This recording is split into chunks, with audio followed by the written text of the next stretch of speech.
پہلا قرآن مجید ہے، اصلی قرآن مجید جو میں نے لکھا ہے، صحیح کیا ہے، یہ پہلی کتاب اس کی چھپ کر آئی ہے۔ اس کو ہم مسلم فصل لا بورڈ کے ادھیش کو بھیج رہے ہیں کہ اس کو پڑھے اور اس کا ادھین کرے کہ ان میں سے جو ہم نے 26 آیتوں کو نکالا ہے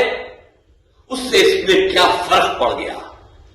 اور جو ہم نے اس کے سورے ٹھیک کیے ہیں جو پہلے قرآن مجید میں کرم وائز صحیح نہیں تھے، جن کو پہلے خلیفہ ابو بکر، دوسرے خلیفہ عمر اور تیسرے خلیفہ عثمان نے اللہ کی آیتوں کو کلیکٹ کر کے کتابی شکل میں بنایا تھا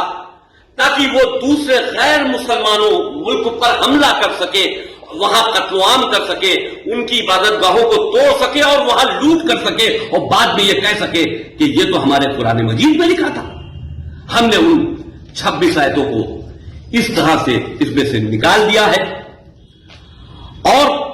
اب یہ اصلی وہ قرآن مجید ہے جو رسول اور رسول کے پریوار والے، جن کو ہم اہل بیت کہتے ہیں، حضرت علی سمیت اماموں تک،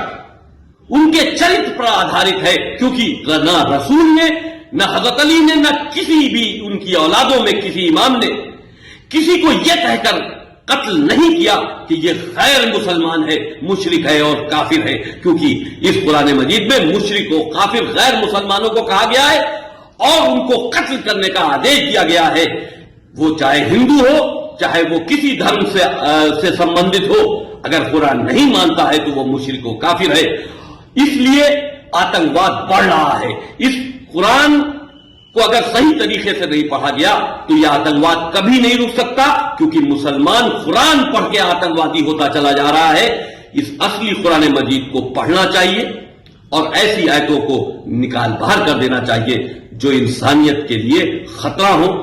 جو انسان کو انسان سے دور کرتی ہو، جو آپس میں قتل و عام کو بڑھاوا دیتی ہو۔ اسلام محبت کا مذہب ہے، ظلم و زیادتی کا مذہب نہیں ہے۔